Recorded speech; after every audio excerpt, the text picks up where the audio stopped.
As the temperature increases, the aluminium lattices expand, the metallic bond weakens, and the rate of diffusion speeds up. Remember, diffusion is a function of time and temperature. The expanded lattice increases the solubility of the solute atoms, the alloying atoms in the aluminium. Thus, the solid solubility of solute, in our case, the copper alloying elements, are taken into the aluminium with increasing temperature. Now, you will note that the solubility follows the solvus line, the line of solid solubility. So as the temperature increases on our graph, the line slopes forward, so the solid solubility increases with temperature.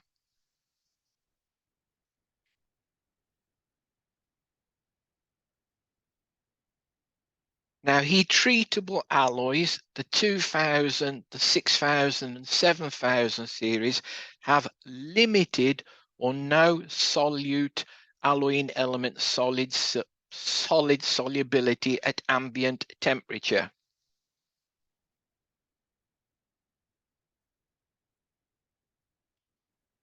So in 2006 and 7000 series, the alloying elements are found in the grain boundaries.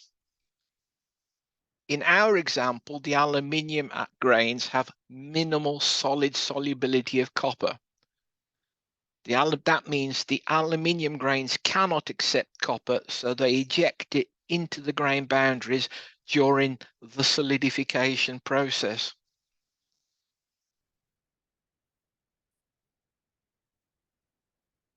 So heat treatable alloys exhibit limit or no solid element solubility at ambient temperatures and increased solid solubility of the alloying elements at high temperatures. So you can see in the graph, as the temperature increases, copper crosses a solvus line and is now soluble in the grain boundary. As the temperature increases the solubility of the solid solubility, in our case, the solubility of copper increases following the solvus line. So the copper in excess of the solid solubility now diffuses out of the grain boundaries into the aluminium grains. So at high temperature, the increased solubility results in solute alloying elements diffusing out of the grain boundaries into the grains of aluminium.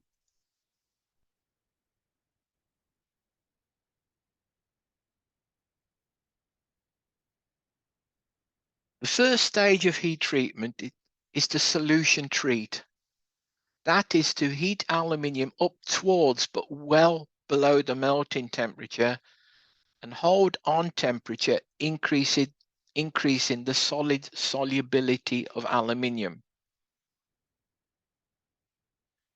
The alloying atoms, in our case copper, diffuse out. That is, they migrate out of the grain boundaries and dissolve into the grains of aluminium. As diffusion is a function of time and temperature, we have to hold the aluminium on temperature for a period of time to allow the copper atoms to move out and be dissolved within the aluminium grains.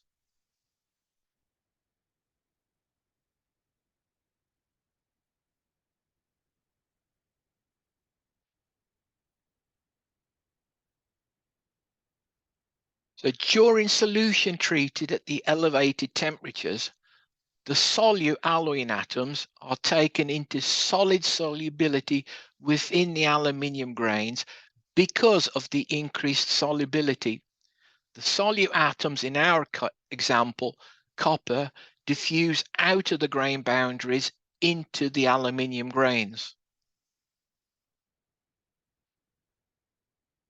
Now, because solution treating the alloying atoms copper have diffused out of the grain boundaries. There is no copper left in the grain boundaries.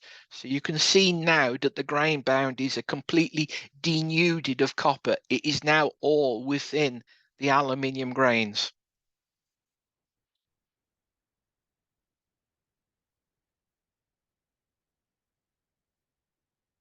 So having taken the aluminium into solid solubility at the increased temperature, the next stage of solution treating is to rapidly quench the aluminium to low or ambient temperatures. The quenching is rapid, so stops diffusion. It effectively freezes and traps the alloying atoms within the grains. That means that the alloying atoms have no time to diffuse out back into the grain boundaries. So during solution treating, the dissolved atoms are trapped. The dissolved alloying atoms are trapped within the grain boundaries by quenching down to room temperature. Quenching is so rapid that it stops diffusion. It freezes and traps the alloying atoms within the grains.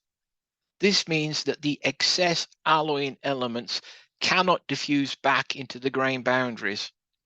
So in our example, we see no copper is left in the grain boundaries because it has all diffused and been dissolved into the aluminium grains.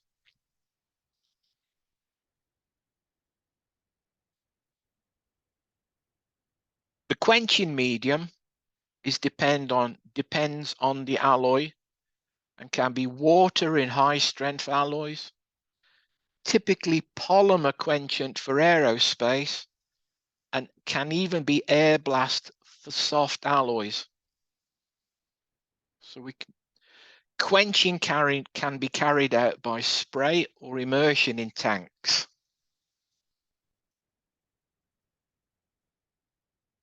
Now the quenching has to be sufficient long enough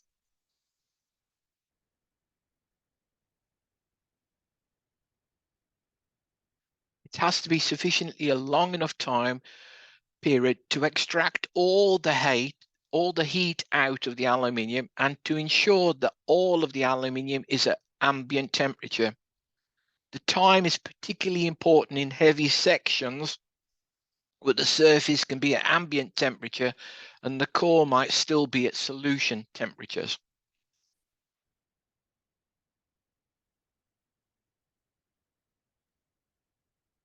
So on quenching, the solute alloy, it's on solution, sorry, on quenching, solute alloying elements become trapped, frozen within the aluminium grains, forming supersaturated solid solutions.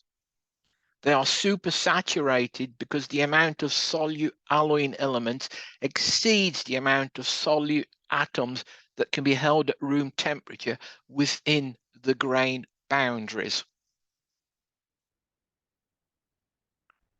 Now, this solution treated quenched condition is termed W. In this solution treated quenched supersaturated condition, the trapped alloy atoms slightly increase the tensile strength. However, in the W condition, the alloy is still quite ductile with only a slight strength increase, as you can see on the graph.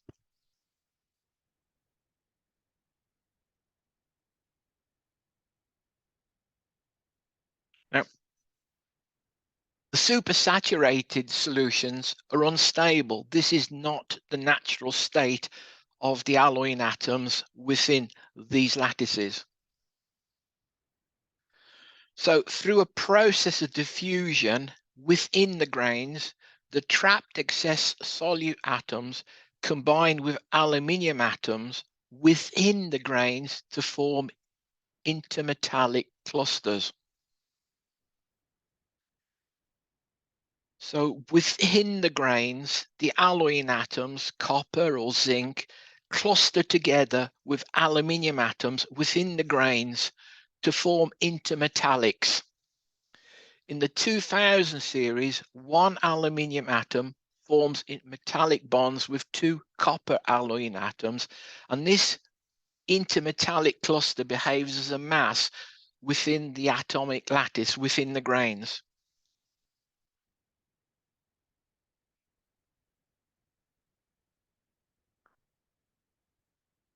In the 6000 series, one aluminium atom combines with two magnesium and one silicon atom, magnesium silicide. And in the 7000 series, one zinc atom combines with one aluminium atom. So in the supersaturated unstable condition, the alloying elements come together with aluminium, zinc and aluminium, copper and aluminium to form intermetallic compounds.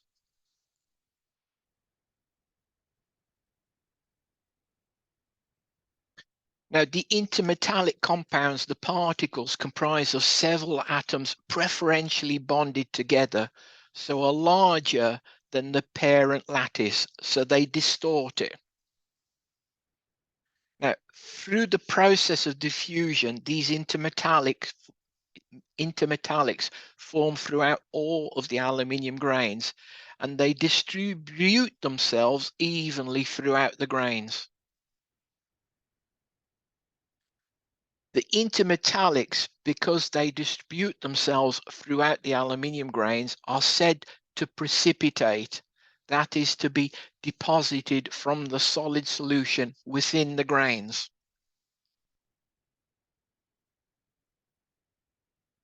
Remember, we are talking about atoms bonding together, so we cannot see anything, not even under the most powerful metallic a microscope, not even under an electron microscope. So the intermetallics are submicroscopic. Now, I do need to emphasize that this explanation is very simplified, and whilst it explains what's going on, it is not intended to be an explanation of the actual metallurgical processes. So please bear with me.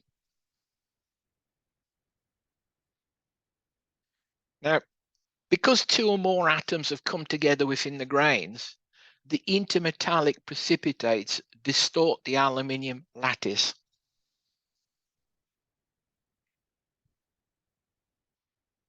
Now, the intermetallic precipitates distort the aluminium lattice, so resist slip, the movement of the planes of the aluminium atoms. Hence the intermetallic precipitate deformation of the aluminium lattices increases the tensile and yield strengths. You can see that we've got this large cluster, in this example, aluminium, two copper atoms within the grains. So as we try to slip the planes of atoms, the planes of atoms have physically got to climb over that in metallic. And again, I'm emphasizing that this is not the actual explanation, the mechanic of the metallurgical process, but it's explaining what is going on.